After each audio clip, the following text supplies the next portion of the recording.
ഇപ്പൊ റീസെന്റ് വന്ന നമ്മുടെ NEP 2020 ആയിക്കോട്ടെ, അതിന് മുൻപുള്ള നാഷണൽ എഡ്യൂക്കേഷൻ പോളിസി 68, 86 ഒക്കെ ഇൻഡിപെൻഡന്റ് ആയതിനു ശേഷമുള്ള പോളിസീസ് ആണ്. അതിനെക്കുറിച്ചും ഒരുപാട് ക്വസ്റ്റ്യൻസ് ചോദിക്കുന്നുണ്ട്. ഇൻഡിപെൻഡന്റ് ആവുന്നതിന് മുൻപുള്ള കമ്മിറ്റീസും കമ്മീഷൻസിനെ പറ്റിയിട്ടും ഒരുപാട് ക്വസ്റ്റ്യൻസ് ചോദിക്കാറുണ്ട്.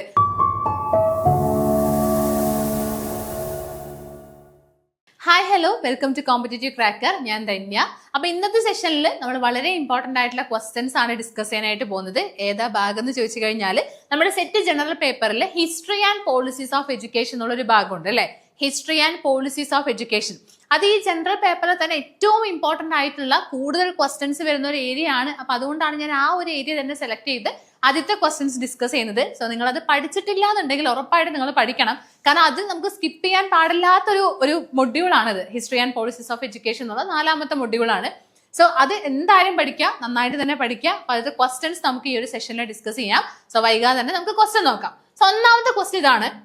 അപ്പൊ ഞാൻ ആദ്യം തന്നെ ഒരു കാര്യം പറയും. ഇതിൽ നമുക്ക് ഇൻഡിപെൻഡൻസ് കിട്ടുന്നതിന് മുൻപ്, അതായത് ഇന്ത്യ ഇൻഡിപെൻഡന്റ് ആവുന്നതിന് മുൻപുള്ള കുറച്ച് കമ്മിറ്റീസും കമ്മീഷൻസിനെ പറ്റിയും പഠിക്കാനായിട്ടുണ്ട്. ആൻഡ് ആഫ്റ്റർ ഇൻഡിപെൻഡൻസിന് ശേഷമുള്ള കമ്മിറ്റീസും കമ്മീഷൻസും പോളിസീസിനെ കുറിച്ചും പഠിക്കാനുണ്ട്. അപ്പൊ അതിൽ ഏതാണ് ഇമ്പോർട്ടന്റ് എന്ന് പറയാൻ പറ്റില്ല. രണ്ടും ഈക്വലി ഇമ്പോർട്ടന്റ് ആണ്. ഇപ്പോ രണ്ടിനെ കുറിച്ചും ചോദിക്കാറുണ്ട്. ഇപ്പൊ റീസെന്റ് വന്ന നമ്മുടെ NEP 2020 ആയിക്കോട്ടെ, അതിന് മുൻപുള്ള നാഷണൽ എഡ്യൂക്കേഷൻ പോളിസി 68, 86 ഒക്കെ ഇൻഡിപെൻഡൻസ് ചെയ്തതിനു ശേഷം അല്ലെങ്കിൽ ഇൻഡിപെൻഡന്റ് ആയതിനു ശേഷമുള്ള പോളിസീസ് ആണ്. അതിനെക്കുറിച്ചും ഒരുപാട് ക്വസ്റ്റ്യൻസ് ചോദിക്കുന്നുണ്ട്. അതിന് മുൻപുള്ള Macaulay's minutes, Wood's despatch, charter act, Hunter commission പോലുള്ള കാര്യങ്ങളെ പറ്റിയിട്ടും ഇൻഡിപെൻഡന്റ് ആവുന്നതിന് മുൻപുള്ള കമ്മിറ്റീസും കമ്മീഷൻസിനെ പറ്റിയിട്ടും ഒരുപാട് ക്വസ്റ്റ്യൻസ് ചോദിക്കാറുണ്ട്. സോ രണ്ടും പഠിക്കുക കേട്ടോ, രണ്ടും നന്നായിട്ട് പഠിക്കുക. പിന്നെ അതിന്റെ ഹിസ്റ്ററി, എഡ്യൂക്കേഷൻ വന്നതിന്റെ ഹിസ്റ്ററിയും അങ്ങനെയുള്ള കാര്യങ്ങളുണ്ട്. പക്ഷെ അത് ഇമ്പോർട്ടന്റ് ആണെന്ന് ചോദിച്ചാൽ അത് നമുക്ക് പഠിക്കാനാണെങ്കിൽ ഒരുപാട് കാര്യങ്ങൾ പഠിക്കാനുണ്ട്. പക്ഷെ അതിൽ വേണ്ട കാര്യങ്ങൾ മാത്രം എടുത്ത് പഠിച്ചു കഴിഞ്ഞാൽ നമുക്ക് വലിയ കുഴപ്പമില്ലാതെ മാർക്ക് മേടിക്കാൻ പറ്റുന്ന ഒരു മൊഡ്യൂൾ തന്നെയാണ് നമ്മുടെ history and policies of education എന്ന് പറയുന്നത്. സോ ഞാൻ ഇവിടെ ഓരോ ക്വസ്റ്റ്യൻ കാണിക്കാം. ആ ക്വസ്റ്റ്യൻ കണ്ടതിന് ശേഷം നിങ്ങൾ ഒറ്റയ്ക്ക് അത് ആൻസർ ചെയ്ത് നോക്കുക. വളരെ സിമ്പിൾ ആയിട്ടുള്ള ക്വസ്റ്റ്യൻസ് മാത്രമേ എടുത്തിട്ടുള്ളൂ. എല്ലാം PYQs ആണ്. അപ്പൊ ഇതെന്ത് ചെയ്യുക, ഓരോ ക്വസ്റ്റ്യൻ ഞാൻ കാണിക്കുന്ന സമയത്ത് സ്വന്തമായിട്ട് ആൻസർ ചെയ്ത് നോക്കുക. എന്നിട്ട് എക്സ്പ്ലനേഷൻ കേട്ടാൽ മതി കേട്ടോ. ജസ്റ്റ് നിങ്ങൾക്ക് വീഡിയോ പോസ് ചെയ്തിട്ടോ എങ്ങനെയാണെന്നുണ്ടെങ്കിലും അല്ലെങ്കിൽ ഞാൻ വായിക്കുന്ന സമയത്തോ നിങ്ങൾ സ്വന്തമായിട്ട് ആൻസർ ചെയ്ത് നോക്കണം. കാരണം ഓഗസ്റ്റ് 2-ാം തീയതി എക്സാം ആണ്. നമുക്കിനി അധികം ദിവസങ്ങളൊന്നുമില്ല, ഒരു മാസം മാത്രമേ നമ്മുടെ മുന്നിലുള്ളൂ. അപ്പൊ അതുകൊണ്ട് തന്നെ ഇനിയും നമുക്ക് ആദ്യം തൊട്ട് അറിയാത്ത പോലെ അല്ലെങ്കിൽ ആദ്യം തൊട്ട് പഠിക്കേണ്ട ഒരു അവസ്ഥയൊന്നും വരരുത്. ഏകദേശ കാര്യങ്ങൾ നമുക്ക് അതിനെക്കുറിച്ചൊരു ധാരണ ഉണ്ടായിരിക്കണം. സോ നിങ്ങൾ ഒന്ന് ചെക്ക് ചെയ്യാം നമുക്ക് പറ്റുന്നുണ്ടോ എന്നുള്ളത്. സോ ഫസ്റ്റ് ക്വസ്റ്റ്യൻ ഇതാണ്. Which British educational document is often referred as Magna Carta in Indian education? അതായത് ഇന്ത്യൻ എഡ്യൂക്കേഷന്റെ മാഗ്ന കാർട്ട എന്ന് അറിയപ്പെടുന്നത് താഴെ തന്നിരിക്കുന്നതിൽ ഏതാണ്? വളരെ സിമ്പിൾ ആയിട്ടുള്ള ബേസിക് ക്വസ്റ്റ്യൻ ആണിത്. പക്ഷെ ഇത് ഞാൻ എടുക്കാൻ കാരണം ഇത് പല തവണ വന്നിട്ടുണ്ട്, പല രീതിയിൽ വന്നിട്ടുണ്ട്. ഇപ്പൊ ഇത് ഡയറക്റ്റ് ക്വസ്റ്റ്യൻ ആണ് ഞാൻ എടുത്തിരിക്കുന്നത്. കാരണം ഈ ഒരു കോൺസെപ്റ്റ് പഠിപ്പിച്ചു തരാന്നുള്ള രീതിയിലാണ് ഈ ഒരു ഡയറക്റ്റ് ക്വസ്റ്റ്യൻ എടുത്തത്. പക്ഷെ ഈ Magna Carta in Indian education എന്ന് പറയുന്നത് അതിനെപ്പറ്റി സ്റ്റേറ്റ്മെന്റ് ടൈപ്പ് ആയിട്ടും അസേർഷൻ ടൈപ്പ് ആയിട്ടൊക്കെ പല രീതിയിൽ പല തവണയായിട്ട് ക്വസ്റ്റ്യൻസ് വന്നിട്ടുണ്ട്. സോ നിങ്ങൾ എന്തായാലും പഠിച്ചിരിക്കണം. എന്താണ് ഇതിന്റെ ആൻസർ എന്ന് പറയുന്നത്? മെക്കാലേസ് മിനിറ്റ്സ് ആണോ, വുഡ്സ് ഡെസ്പാച്ച് ആണോ, ചാർട്ടർ ആക്ട് ആണോ, ഹണ്ടർ കമ്മീഷൻ ആണോ? ഏതാണ് ആൻസർ? A ആണോ, B ആണോ, C ആണോ, D ആണോ? ഇത് B ആണ് കേട്ടോ. ഇത് ബിയും ഇത് സിയും ആണേ. ഞാൻ ഇങ്ങനെ കോപ്പി പേസ്റ്റ് ചെയ്യുന്ന സമയത്ത് ആ ഒരു രീതിയിൽ വന്നത്. ഇത് B ആണ്. സോ A ആണോ, B ആണോ, C ആണോ, D ആണോ? ഏതാണ് ഇവിടെ കറക്റ്റ് ആൻസർ?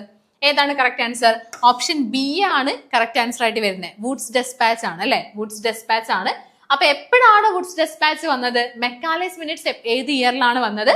ചാർട്ടർ ആക്ട് എപ്പോഴാണ്? ഹണ്ടർ കമ്മീഷൻ എപ്പോഴാണെന്നുള്ള കാര്യം നമുക്ക് പഠിക്കണം. കാരണം അത് മാച്ച് ദ ഫോളോയിങ് ക്വസ്റ്റ്യൻസ് ആയിട്ടൊക്കെ വരാം. ലിസ്റ്റ് 1-ലും ലിസ്റ്റ് 2-ലും ഇതുപോലെ ഈ ഒരു കാര്യങ്ങളും അതുപോലെ തന്നെ അതിന്റെ എസ്റ്റാബ്ലിഷ്ഡ് ആയിട്ടുള്ള ഇയറും എപ്പോഴാണ് വന്നതെന്നുള്ള ആ ഇയറും വളരെ ഇമ്പോർട്ടന്റ് ആണ്. നിങ്ങൾ ഏത് കമ്മീഷൻസ് അല്ലെങ്കിൽ ഏത് കമ്മിറ്റീസ് അല്ലെങ്കിൽ ഏത് പോളിസീസ് പഠിക്കുവാണെങ്കിലും അതിന്റെ ഇയർ നിങ്ങൾ മസ്റ്റ് ആയിട്ട് പഠിക്കണം.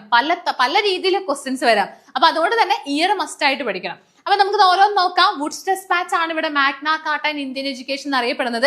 അത് എന്തുകൊണ്ടാണ്? വുഡ്സ് ഡെസ്പാച്ച് എന്ന് പറയുമ്പോൾ നമ്മുടെ പ്രൈമറി ലെവൽ തൊട്ട് നമ്മുടെ ഹയർ എഡ്യൂക്കേഷൻ അല്ലെങ്കിൽ യൂണിവേഴ്സിറ്റി ലെവൽ വരെയുള്ള ഒരു നമ്മുടെ എഡ്യൂക്കേഷൻ സിസ്റ്റത്തിന് ഒരു സ്ട്രക്ചേർഡ് ഫോർമാറ്റിലോട്ട് മാറ്റിയതാണ്. അതുപോലെ തന്നെ മോഡേണൈസ് ചെയ്തിട്ടുണ്ട്. അതുപോലെ തന്നെ ഡൗൺവേർഡ് ഫിൽട്രേഷൻ തിയറി, നമുക്ക് ഫിൽട്രേഷൻ തിയറി അറിയാം അല്ലെ. ഫിൽട്രേഷൻ തിയറി എന്ന് പറയുമ്പോൾ അവിടെ ഫിൽട്ടർ ചെയ്ത് ഏറ്റവും അപ്പർ കാസ്റ്റിലുള്ളവർക്ക് മാത്രമാണ് എഡ്യൂക്കേഷൻ കിട്ടുന്നുണ്ടായിരുന്നുള്ളൂ. അപ്പൊ അതിലേക്ക് റിജക്ട് ചെയ്ത ഒരു കാര്യമായിരുന്നു നമ്മുടെ വുഡ്സ് ഡെസ്പാച്ച് എന്ന് പറയുന്നത്. അതുകൊണ്ട് തന്നെയാണ് അതിൽ ഒരുപാട് കാര്യങ്ങളുണ്ട്. അതുകൊണ്ട് തന്നെയാണ് അതിന് മാഗ്ന കാർട്ട ഇന്ത്യൻ എഡ്യൂക്കേഷൻ എന്ന് അറിയപ്പെട്ടത്. അപ്പൊ ഇതുമായിട്ട് ബന്ധപ്പെട്ട് നമുക്ക് കുറച്ച് കാര്യങ്ങൾ വളരെ ഇമ്പോർട്ടന്റ് ആയിട്ട് എക്സാം ഓറിയന്റഡ് ആയിട്ട് പഠിക്കാനുണ്ട്. അത് ഈ കാര്യങ്ങളൊക്കെയാണ്. ഒന്നാമത്തെ കാര്യം, വുഡ്സ് ഡെസ്പാച്ച് എപ്പോഴാണ് വന്നത് നോക്കിക്കേ, 1854 ആ ഇയർ വളരെ ഇമ്പോർട്ടന്റ് ആണ്. 1854 വന്നത്. Authored by Sir Charles Wood for Lord Dalhousie, is considered the Magna Carta of Indian Education.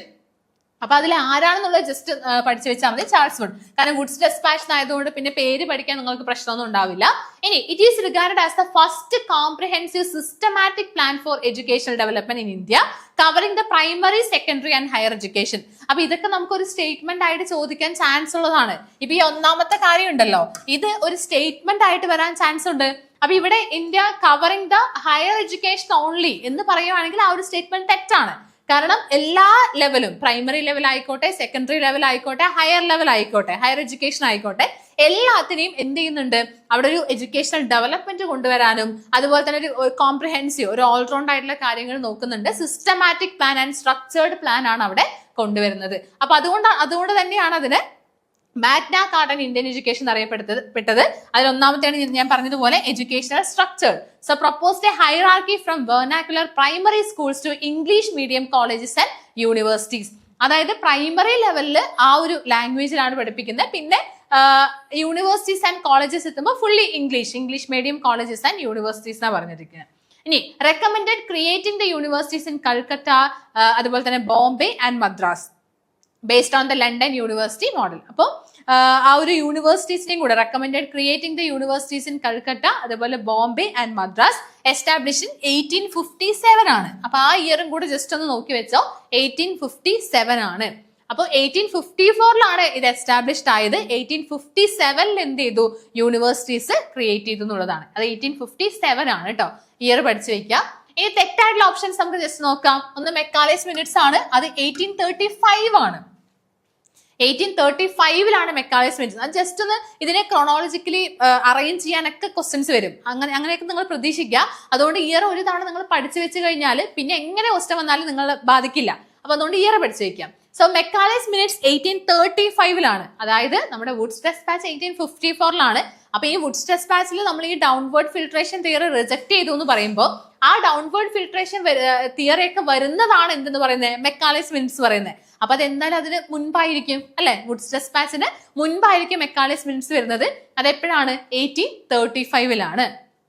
So focus narrowly on the downward filtration theory to create an English educated elite rather than a comprehensive system. അതുകൊണ്ട് തന്നെ അത് answer ആയിട്ട് വരില്ല. ഇനി charter act അല്ലെ, charter act എപ്പോഴാണ് നോക്കിക്കേ, acts like that of the 1813 provided general funding but lacked the comprehensive educational roadmap found in Wood's Dispatch. അപ്പൊ ഇവിടെ അതുകൊണ്ടാണ് അത് ആൻസർ വരാത്തെന്നുള്ളതാണ്. ഇയർ നോട്ട് ചെയ്ത് വെക്കുക, 1813 അല്ലെ, 1813. ഇനി ഹണ്ടർ കമ്മീഷൻ ഉണ്ട്. ഹണ്ടർ കമ്മീഷൻ എപ്പോഴാ, 1882 ആണ്. 1882 ആണ് ഹണ്ടർ കമ്മീഷൻ എന്ന് പറയുന്നത്. സോ ആദ്യം നമ്മുടെ ചാർട്ടർ ആക്ട് ആണ്, പിന്നെ ഈ 4 തന്നിരിക്കുന്നതിൽ ആദ്യം ചാർട്ടർ ആക്ട് ആണ്, പിന്നെ മെക്കാലേസ് മിനിറ്റ്സ് ആണ്, പിന്നെ നമ്മുടെ വുഡ്സ് ഡെസ്പാച്ച് ആണ്, പിന്നെയാണ് എന്ത് വരുന്നത്, ഹണ്ടർ കമ്മീഷൻ വരുന്നത്. Appointed later this commission focused on reviewing the progress of and improving the education system already established by Wood's Despatch ആണ്. അപ്പൊ അവിടെ പറഞ്ഞ കാര്യത്തെ ഒന്നുകൂടെ ഒന്ന് ഡെവലപ്പ് ചെയ്യുന്നതാണ് ഏതെന്ന് പറയുന്നത്, ഹണ്ടർ കമ്മീഷൻ എന്ന് പറയുന്നത്. അപ്പൊ അതിനെക്കുറിച്ച് കൂടുതലായിട്ട് പഠിക്കണം. ഞാൻ ഈ ഒരു ക്വസ്റ്റ്യൻസ് ഡിസ്കസ് ചെയ്ത് പോവാണ്. അപ്പൊ നിങ്ങൾക്ക് ഇത് അറിയില്ല എന്നുണ്ടെങ്കിൽ അതിനെപ്പറ്റി അതിന്റെ റെക്കമെൻഡേഷൻസും കാര്യങ്ങളൊക്കെ നന്നായിട്ട് പഠിക്കുക. ഇവിടെ ഞാൻ ഫോക്കസ് ചെയ്യുന്നത് ഇയർ ആണ്. ആ ഇയർ മസ്റ്റ് ആയിട്ട് പഠിച്ചു വെക്കണം. വുഡ്സ് ഡെസ്പാച്ച് 1854 ആണ്. ദെൻ മെക്കാലേസ് മിനിറ്റ്സ് 1835 ആണ്. നമ്മുടെ ചാർട്ടർ ആക്ട് എന്ന് പറയുന്നത് 1813 ആണ്. ആൻഡ് ഹണ്ടർ കമ്മീഷൻ എന്ന് പറയുന്നത് 1882 ആണ്. ആ ഇയർ നന്നായിട്ട് പഠിച്ചു വെക്കാം. അടുത്തത് കണ്ടോ, ഇത് നമ്മുടെ ഇൻഡിപെൻഡൻസിന് മുൻപായിരുന്നു ഇപ്പൊ ഞാൻ പറഞ്ഞൊരു ക്വസ്റ്റ്യൻ എന്ന് പറയുന്നത്. ഇനി അടുത്തത് ഇൻഡിപെൻഡൻസിന് ശേഷം നമ്മുടെ റീസെന്റ് ഉള്ള NEP 2020 ആയിട്ട് ബേസ് ചെയ്തിട്ടുള്ള ക്വസ്റ്റ്യൻ ആണ്.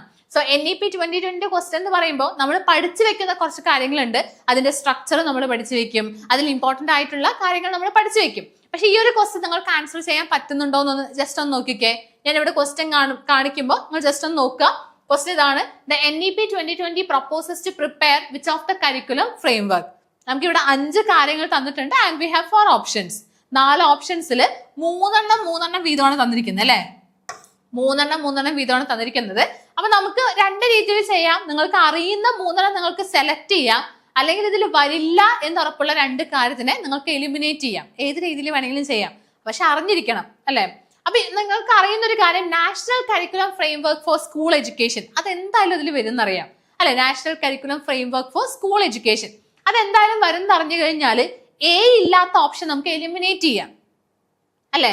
എ ഇല്ലാത്ത option national curriculum framework four school education എന്തായാലും വരും. അത് നിങ്ങൾക്ക് എല്ലാവർക്കും അറിയുന്നുണ്ടാവും അല്ലെ, അതെന്തായാലും അറിയുന്നുണ്ടാവും. അപ്പൊ അത് അറിയുന്ന സമയത്ത് നമുക്ക് എന്ത് ചെയ്യാം, എ ഇല്ലാത്ത ഓപ്ഷൻ, ഓക്കെ, എ ഇല്ലാത്ത ഓപ്ഷൻ നമുക്ക് എലിമിനേറ്റ് ചെയ്യാം. അതായത് ഓപ്ഷൻ 2നെയും നമുക്ക് എലിമിനേറ്റ് ചെയ്യാം, അതുപോലെ തന്നെ ഓപ്ഷൻ 4നെയും നമുക്ക് എലിമിനേറ്റ് ചെയ്യാം. ഓപ്ഷൻ 2നെ എലിമിനേറ്റ് ചെയ്യാം, ഓപ്ഷൻ 4നെയും നമുക്ക് എലിമിനേറ്റ് ചെയ്യാം.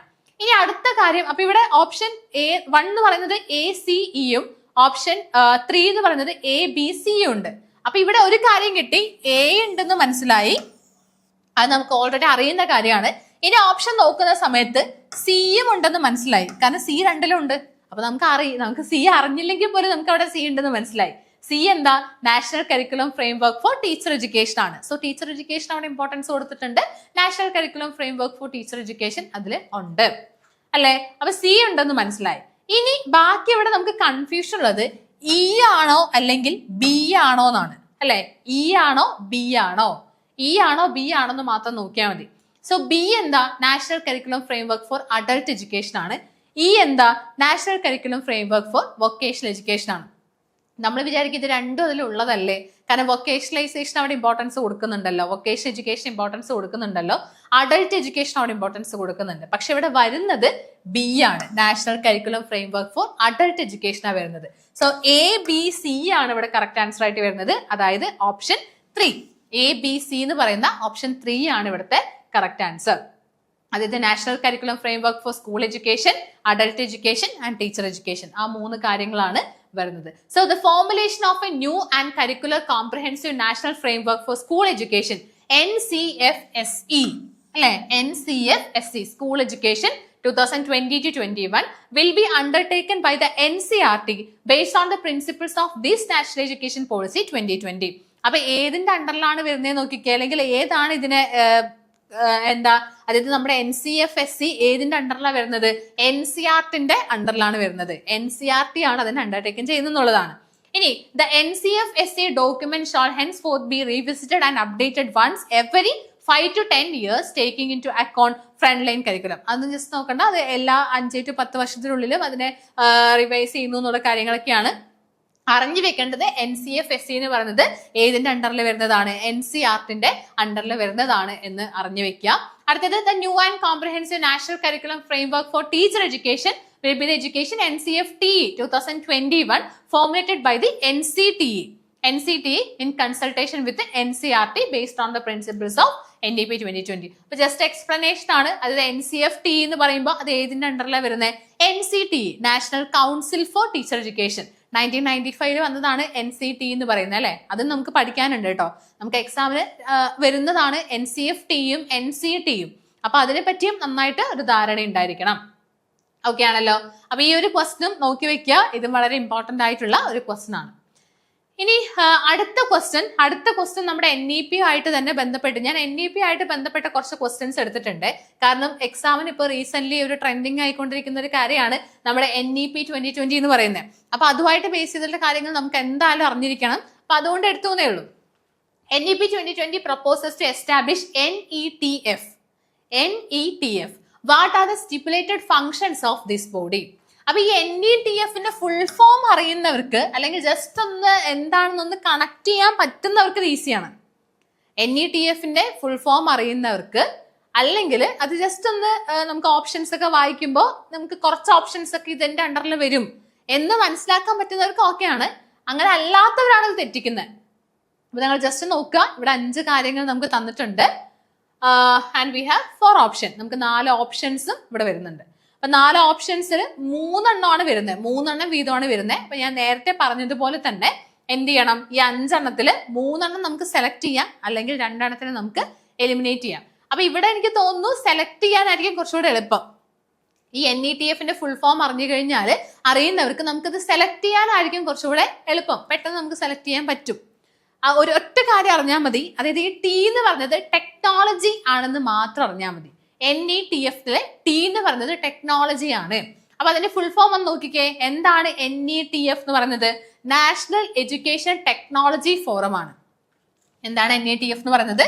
നാഷണൽ എഡ്യൂക്കേഷണൽ ടെക്നോളജി ഫോറം അല്ലെ? നാഷണൽ എഡ്യൂക്കേഷണൽ ടെക്നോളജി ഫോറം ആണ് NETF. National educational technology forum will be created to provide a platform for the free exchange of ideas on the use of technology to enhance the learning, assessment, planning and administration. അപ്പൊ ഇത് നിങ്ങൾ പഠിച്ചു വെക്കുക. ഇത് പഠിച്ചു വെച്ചാൽ നമുക്ക് ഇതേ സാധനം തന്നെ ആ ഒരു ഓപ്ഷനിലുണ്ട്. എന്താണ്? NETF will be created to provide a platform അല്ലെ? ഓൺലൈൻ പ്ലാറ്റ്ഫോം ആണ്. Platform for the free exchange of ideas on the use of technology to enhance the learning, assessment, planning and administration. So അതാണ് എന്തെന്ന് പറയുന്നത്? നമ്മുടെ NETF എന്ന് പറയുന്നത് അതൊരു autonomous ബോഡിയാണ്. ഓക്കെ, അതൊരു ഓട്ടോണമസ് ബോഡിയാണ് എന്നുള്ള കാര്യങ്ങളാണ്. അപ്പൊ ജസ്റ്റ് ഇനി നമുക്ക് ഓപ്ഷൻസ് നോക്കാം. ഇപ്പൊ ടെക്നോളജി ആയിട്ട് ബന്ധപ്പെട്ടതായതുകൊണ്ട് തന്നെ ഓപ്ഷൻസ് ഒക്കെ ടെക്നോളജി ആയിട്ട് ബന്ധപ്പെട്ട ഓപ്ഷൻസ് ആണെങ്കിൽ നമുക്ക് ഉറപ്പായിട്ട് അതിനെ ചൂസ് ചെയ്യാം. അതുകൊണ്ടാണ് ഞാൻ പറഞ്ഞത് എലിമിനേറ്റ് ചെയ്യുന്നതിനേക്കാളും ചൂസ് ചെയ്യുന്നതാണ് എളുപ്പം. Articulated new directions for research and innovations in technology. So technology എന്നുള്ളൊരു വാക്കുള്ളതുകൊണ്ട് അത് വരുന്നറിയാം. നേരെ ഓപ്ഷൻ നോക്കുന്നു, A ഇല്ലാത്ത ഓപ്ഷനൊക്കെ എലിമിനേറ്റ് ചെയ്യുന്നു. ഇവിടെ 3 മാത്രമേ A ഇല്ലാത്തതുള്ളൂ, അത് നമ്മൾ എലിമിനേറ്റ് ചെയ്യുന്നു. അടുത്തത് provide a platform for free exchange of ideas on use of technology to understand learning. നമ്മൾ അവിടെ പഠിച്ച സെയിം സ്റ്റേറ്റ്മെന്റ് ആണ് ഇവിടെ ഉള്ളത്. സോ എയും ബിയും ഉണ്ടെന്ന് മനസ്സിലായി. എയും ബിയും ഉണ്ടെന്ന് പറയുമ്പോൾ തന്നെ നമുക്ക് ഏത് കിട്ടി? ഓപ്ഷൻ 2 ആണെന്ന് കിട്ടി. കണ്ടോ, രണ്ട് സാധനങ്ങൾ മാത്രമേ അറിഞ്ഞുള്ളൂ. കാരണം ഇതിൽ ബി ഇല്ല, ഇതിൽ എ ഇല്ല, ഇതിൽ ബി ഇല്ല. അതുകൊണ്ട് തന്നെ ABE എന്ന് പറയുന്ന ഓപ്ഷൻ 2 ആണ് കറക്റ്റ് ആൻസർ. നമുക്ക് ജസ്റ്റ് നോക്കാം. എയും ബിയും കിട്ടി അല്ലെ? സി എന്ന് പറയുന്നത് engage multilingual experts to help the promotion of all Indian languages ആണ്. അവിടെ ടെക്നോളജി എന്നുള്ളൊരു കാര്യമില്ല, അപ്പൊ അതുകൊണ്ട് തന്നെ തെറ്റാണ്. അടുത്തത് advancing the international research efforts to address the global changes in health care, agriculture and climate change using AI അല്ലെ? ഇത് AI ആണ്. ഓക്കെ, AI ആർട്ടിഫിഷ്യൽ ഇന്റലിജൻസ്, അതും എന്താണ്? അതിലും ടെക്നോളജി ആയിട്ട് ബന്ധം വരുന്നില്ല എന്നല്ല, ഇതുമായിട്ട് ബന്ധമില്ല. സോ അതുകൊണ്ട് തന്നെ അതും അവിടെ തെറ്റാണ്. ഇനി build intellectual and institutional capacities in educational technology, അവിടെയും ടെക്നോളജി ബന്ധപ്പെട്ടത് കൊണ്ട് തന്നെ എന്താണ്? അതും ഇവിടെ കറക്റ്റ് ആണ്. സോ ABE ആണ് ഇവിടെ റൈറ്റ് ആൻസർ ആയിട്ട് വരുന്നത്. അതായത് option 2 is the right answer. അപ്പൊ നമുക്ക് പകുതി കാര്യങ്ങൾ അറിഞ്ഞാൽ മതി, അല്ലാതെ സെറ്റ് ക്വാളിഫൈഡ് ആവാനായിട്ട് നമ്മൾ ഭയങ്കര ബുദ്ധികളൊന്നും ആവേണ്ട ആവശ്യമില്ല. ഭയങ്കര സ്മാർട്ട് ആയിട്ടുള്ള അല്ലെങ്കിൽ ഇന്റലിജന്റ് ആയിട്ടുള്ള സ്റ്റുഡൻസിന് മാത്രമേ കിട്ടുള്ളൂ എന്നൊന്നും അല്ല. ശരിക്കും ചിലപ്പോൾ ഇന്റലിജന്റ് ആയിട്ടുള്ള സ്റ്റുഡൻസിന് കിട്ടണമെന്നില്ല. ഇപ്പൊ നിങ്ങൾ തന്നെ ഒരു ക്ലാസ് എടുത്ത് നോക്കിക്കഴിഞ്ഞാൽ ചിലപ്പോൾ അത്രയും പഠിക്കുന്നവർക്ക് ചിലപ്പോൾ സെറ്റ് കിട്ടണമെന്നില്ല.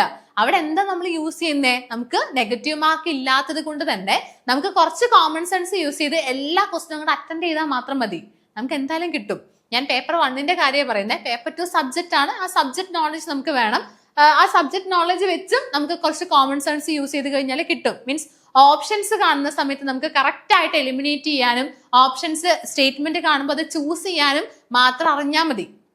അങ്ങനെ അറിയണമെന്നുണ്ടെങ്കിൽ നമ്മൾ ഇതുപോലെ കുറെ ക്വസ്റ്റ്യൻസ് പ്രാക്ടീസ് ചെയ്യണം. ഓക്കെ ആണല്ലോ. ഇനി അടുത്ത ക്വസ്റ്റ്യൻ വളരെ സിമ്പിൾ ആയിട്ടുള്ള ക്വസ്റ്റ്യൻ ആണ്. Who has prepared the new education policy 2020? We have 4 option: Kothare Commission, C. Kasturirangan Samiti, CBSE, Indian Planning Commission. ഏതാണ് ആൻസർ? ജസ്റ്റ് പോസ് ചെയ്യുക, ആൻസർ പറയുക. ഓപ്ഷൻ 2 ആണ് ഇവിടുത്തെ ആൻസർ എന്ന് പറയുന്നത്, കസ്തൂരിരംഗൻ അല്ലെ? അതെല്ലാവർക്കും അറിയുന്നുണ്ടാവും. അടുത്ത question, in the new educational policy of 2020, the number 5 is called what stage? Number 5 അതിൽ എന്താന്നുള്ളതാണ്. അപ്പൊ നമുക്ക് അതിന്റെ സ്ട്രക്ചർ നിങ്ങൾക്ക് എല്ലാവർക്കും അറിയുന്നുണ്ടാവും. ഇനി അറിയില്ല എന്നുണ്ടെങ്കിൽ അത് നോക്കുക. നമ്മുടെ പുതിയ സ്ട്രക്ചർ, നമ്മുടെ കോത്താരി കമ്മീഷനിലൊക്കെ കൊണ്ടുവന്ന സ്ട്രക്ചർ എന്തായിരുന്നു? 10+2+3 ആയിരുന്നു അല്ലെ? 10+2+3 ആയിരുന്നു. അതിനെ മാറ്റിയിട്ട് പുതിയൊരു സ്ട്രക്ചർ വന്നിട്ടുണ്ട്. ആ സ്ട്രക്ചർ എന്താ? 5+3+3+4 ആണ് അല്ലെ? 5+3+3+4 ആണ് നമ്മുടെ പുതിയ സ്ട്രക്ചർ എന്ന് പറയുന്നത്. അതിൽ 5 എന്ന് പറയുന്നത് എന്താണ്? ഫൗണ്ടേഷണൽ സ്റ്റേജ് ആണ് അല്ലെ? 5 എന്ന് പറയുന്നത് ഫൗണ്ടേഷണൽ സ്റ്റേജ് ആണ്. 3 എന്ന് പറയുന്നത് എന്താ? അടുത്ത ആദ്യം 5 എന്ന് പറയുന്നത് ഫൗണ്ടേഷണൽ സ്റ്റേജ് പറഞ്ഞു. അടുത്ത 3 വർഷം എന്ന് പറയുന്നത് പ്രിപ്പറേറ്ററി സ്റ്റേജ് ആണ്. എന്താണ്? പ്രിപ്പറേറ്ററി സ്റ്റേജ് ആണ്. അടുത്ത 3 എന്ന് പറയുന്നത് മിഡിൽ സ്റ്റേജ് ആണ് അല്ലെ. അടുത്ത 3 എന്ന് പറയുന്നത് മിഡിൽ സ്റ്റേജ് ആണ്. ആൻഡ് ഏറ്റവും ലാസ്റ്റ് ഉള്ള 4 എന്ന് പറയുന്നത് സെക്കൻഡറി സ്റ്റേജ് ആണ്. ആണല്ലോ, സെക്കൻഡറി സ്റ്റേജ് ആണ്. So foundational stage, preparatory stage, middle stage and secondary stage. അപ്പൊ ഇതിൽ ചെറിയ കാര്യം അറിഞ്ഞാൽ മതി. നമുക്ക് ക്ലാസ് സ്റ്റാർട്ട് ചെയ്യുന്നത് അല്ലെങ്കിൽ ഫൗണ്ടേഷണൽ സ്റ്റേജിൽ തുടങ്ങുന്നത് 3 വയസ്സ് മുതലാണ്. സോ 3 വയസ്സ് മുതൽ എന്ന് അറിഞ്ഞു കഴിഞ്ഞാൽ തന്നെ നമുക്ക് ഇതൊക്കെ പ്ലസ് ചെയ്ത് എഴുതാൻ പറ്റും. ഓരോ സ്റ്റേജിന്റെയും വയസ്സ്, ഓരോ സ്റ്റേജിലും വരുന്ന കുട്ടികളുടെ വയസ്സ് നമുക്ക് അറിയാനായിട്ട് സാധിക്കും. സോ ഫൗണ്ടേഷണൽ സ്റ്റേജിലെ 3 വയസ്സ് മുതൽ സ്റ്റാർട്ട് ചെയ്യുന്ന പറയുമ്പോൾ 5, 3, 8, അതായത് 3 വയസ്സ് മുതൽ 8 വയസ്സ് വരെയാണ്. അടുത്തെന്ന് പറയുമ്പോൾ 8 to 11 വയസ്സാണ്. അടുത്തെന്ന് പറയുമ്പോൾ എത്രയാണ്? 11 to 14 വയസ്സ് വരെയാണ്. അടുത്തെന്ന് പറയുമ്പോൾ 14 to 18 വയസ്സ് വരെയാണ്. ഇങ്ങനെ അറിഞ്ഞാൽ മതി അല്ലെ, ഇങ്ങനെ അറിഞ്ഞാൽ മതി. ഓക്കെ ആണല്ലോ. അപ്പൊ അതൊന്ന് ശ്രദ്ധിക്കുക. 5+3+3+4 ആണ് 3 വയസ്സ് മുതൽ സ്റ്റാർട്ട് ചെയ്യുന്നത്. അപ്പൊ നമ്മുടെ ഇവിടുത്തെ question the number 5 is called what stage അല്ലെ. 5 സ്റ്റാർട്ട് ചെയ്യുന്നത് ഏതാണ്? ഫൗണ്ടേഷണൽ സ്റ്റേജ് ആണ്. 5 വർഷം എന്ന് പറയുന്നത് ഫൗണ്ടേഷണൽ സ്റ്റേജിലാണ്. So option 2 is the right answer. അടുത്ത ക്വസ്റ്റ്യൻ വളരെ സിമ്പിൾ ആയിട്ടുള്ള question. From which class skill development course will start in the new education policy 2020? അതായത് സ്കിൽ ഡെവലപ്മെന്റ് കോഴ്സ് ഏത് ക്ലാസ് തൊട്ടാണ് സ്റ്റാർട്ട് ചെയ്യുന്നത് according to NEP 2020? Skill development course ആണ്. ഏതാണ് answer? Class 6 ആണ് ആൻസർ ആയിട്ട് വരുന്നത്. ഓപ്ഷൻ 2 ആണ് ആൻസർ. ക്ലാസ് 6 ആണ്. ഇതും ഇപ്പൊ റീസെന്റ് കണ്ടുവരുന്ന ക്വസ്റ്റ്യൻ ആണ്.